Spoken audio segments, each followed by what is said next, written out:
नमस्कार, आप देख रहे हैं न्यूज 4 नेशन और मैं हूं प्रियदर्शन। बिहार में एक बार फिर से आज नीतीश कुमार मुख्यमंत्री पद की शपथ लेंगे। वो आज दोपहर 2 बजे मुख्यमंत्री पद की शपथ लेने वाले हैं और यहां से एक उनके राजनीति का नया अध्याय शुरू होगा। यह अध्याय शुरू होगा उनका महागठबंधन के नेता के रूप में राज्य का नेतृत्व करने का। इस महागठबंधन में जिसमें शामिल है राष्ट्रीय जनता दल, वाम दल, कांग्रेस, हम और भी टोटल 7 दल। तो इन 7 दलों की नैया को नीतीश कुमार किस तरीके से 2025 तक पार लगाएंगे और कितना आसान होगा उनके लिए यह सरकार चलाना, इसके ऊपर हम आपको सिलसिलेवार तरीके से बताते हैं कि मुख्यमंत्री बनने जो इस बार बनने जा रहे हैं फिर से नीतीश कुमार, तो इनका इस बार अगर हम पुराने जब जो ही वो महागठबंधन के तौर पर आए या भाजपा से अलग होकर के जब उन्होंने सरकार चलाई या चलवाने की कोशिश की तो किस प्रकार से परेशानियों का उन्हें सामना करना पड़ा। तो क्या इस बार भी बहुत कठिन है डगर पनघट की, यानी कि नीतीश कुमार के लिए जो ये डगर है जो वो इस बार मुख्यमंत्री बनने जा रहे हैं महागठबंधन की ओर से,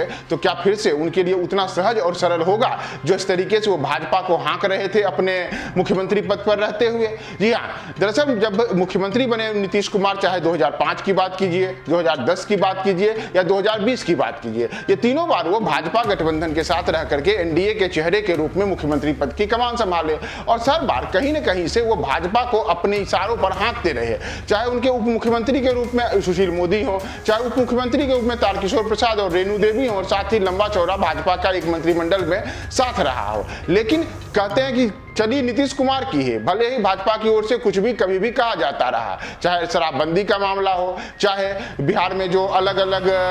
मानक हैं, नीति आयोग के मानक रहे, उसके ऊपर जो रिपोर्ट आई जिसमें बिहार को बार बार पिछड़ा राज्य बताया गया, इन तमाम मसलों पर भले ही भाजपा ने बार बार विरोध किया, भले ही भाजपा ने आपत्तियां जाहिर की, भले ही भाजपा के कई नेताओं ने शराबबंदी कानून को लेकर के आलोचना की, नीति आयोग की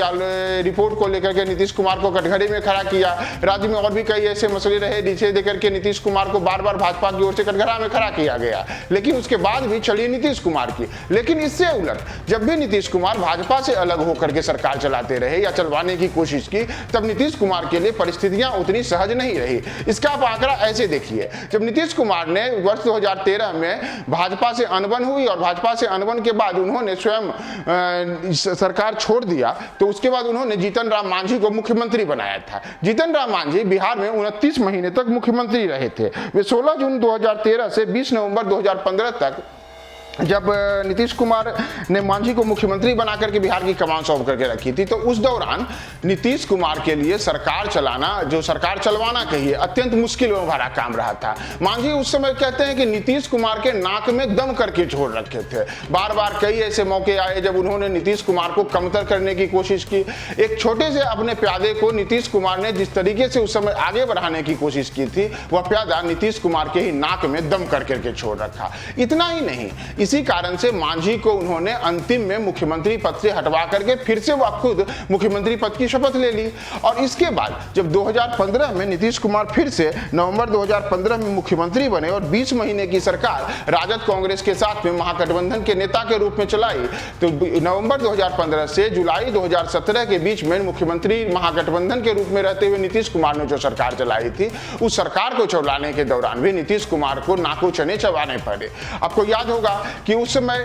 कई ऐसे मौके आए जब नीतीश कुमार जी जो निर्णय ले रहे थे, उन निर्णयों के ऊपर कहा गया कि राजद, लालू परिवार, कांग्रेस, इन तमाम दलों की ओर से वीटो लगाया गया। कई बार नीतीश कुमार की, चाहे उस समय ही जब अप्रैल 2016 में जब शराबबंदी का निर्णय आया, तो उसके बाद भले ही नीतीश कुमार ने इस निर्णय को तो ले लिया था, लेकिन तेजस्वी यादव, जो भी लालू यादव का परिवार है, कांग्रेस के जो नेता थे, उन्होंने बार बार कई ऐसे मौके आए जब नीतीश कुमार के निर्णयों की खुले तौर पर, सार्वजनिक तौर पर आलोचना की, आपत्तियां जाहिर की और स्थिति हुई कि नीतीश कुमार को कई बार अपना कदम पीछे खींचना पड़ा। कहा गया कि जो 20 महीना था, नीतीश कुमार ने नवंबर 2015 से जुलाई 2017 के बीच जो महागठबंधन में पिछली बार मुख्यमंत्री रहते हुए सरकार चलाई थी, उस सरकार को चलाना उनके लिए एक तरीके से कांटों का ताज सर पर लेकर के और कांटों के कालीन पर चलने की भांति रहा। तो क्या इस बार भी नीतीश कुमार उस सहज स्थिति में रहेंगे क्या, जैसे 2015 से 2017 तक नीतीश कुमार कुमार के लिए मुश्किलों भरा दिन रहा था, इस बार उतना आसान, इस बार भी कहीं उसी तरीके की स्थिति तो नहीं रहेगी।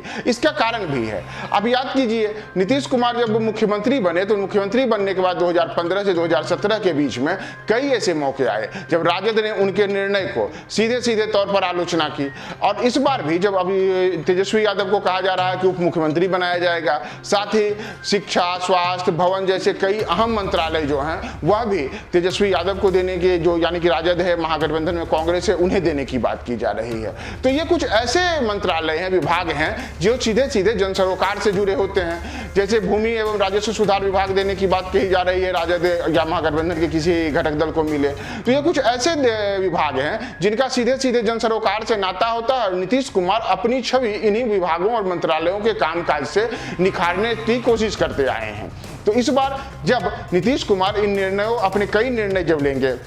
चाहे कानून व्यवस्था का मामला हो, चाहे शराबबंदी का मुद्दा हो, चाहे बिहार में विकास की योजनाएं हो, चाहे उद्योग को लेकर के जिस तरीके से शहनवाज हुसैन जो अभी तक उद्योग मंत्री थे भाजपा कोटे से और वो लगातार प्रयास कर रहे थे, तो उन उद्योगों को, निवेशकों को बिहार में लाने की, हित करने की जो कोशिश रहती थी, क्या इस बार उस प्रकार का विश्वास नीतीश कुमार भाजपा की जो के साथ रहते हुए जो पैदा कर रहे थे, क्या उस प्रकार का विश्वास इस बार निवेशकों के लिए, तमाम लोगों के लिए राजद में रहते हुए कर पाएंगे? यह इतना आसान नहीं है, क्योंकि जिस छवि के साथ लालू परिवार का अभी तक का रहा है वैसी छवि में नीतीश कुमार के लिए काम करना। और पिछली बार भी याद होगा कि 2006 में लगाया गया था कि जब रेल मंत्री रहते हुए लालू यादव के ऊपर कुछ आरोप लगे और बाद में इसी मुद्दे को लेकर के 2015 के बाद 2016 में सीबीआई ने उनके ऊपर रेड की। तेजस्वी यादव, लालू यादव, राबड़ी यादव देवी सहित और भी कुछ जो लालू परिवार के सदस्य थे उनके नाम पर FIR दर्ज हुई। तो उसके बाद नीतीश कुमार उस समय असहज हो गए थे। बाद में एक मिट्टी घोटाले का भी जिक्र आया, जिस मिट्टी घोटाले के बाद तो सरकार की भी मिट्टी पलीद हो गई और पूरी की पूरी सरकार चली गई। तो जिस तरीके से 2015 से 2017 के बीच में नीतीश कुमार असहज परिस्थिति में सरकार चलाए थे और हम सब ने देखा था कि कैसे नीतीश कुमार लगातार गठबंधन में रहते हुए भी अपनी मन की वह काम नहीं कर पाए थे जैसा वह अपने मन का काम भाजपा के साथ रहते हुए कर पाए थे। तो इस बार तो बिल्कुल 45 सीटों के साथ वह महागठबंधन के हिस्सेदार हैं और भले ही ताज उनके सिर पे सजने पड़ रहा है, लेकिन क्या ताज उनके सर पे रहेगा तो राज भी उनका रहेगा, वैसा राज जो कि वो भाजपा के साथ चला रहे थे। तो ये आगे आने वाले दिनों में यह कांटों भरा ताज होता है या फूलों वाला ताज होता है, और क्या ताज के साथ साथ राज भी नीतीश कुमार चलाएंगे तेजस्वी यादव के साथ रह करके, या फिर चलेगी तेजस्वी की और चेहरा नीतीश कुमार मात्र हो जाएंगे? या देख के पूरी की पूरी जो आगे आने वाली बिहार में राजनीति की नई रणनीतियां बनेंगी, किस तरीके से राजनीति चलेगी, आप हमारे साथ न्यूज़ 4 नेशन पे बने रहें।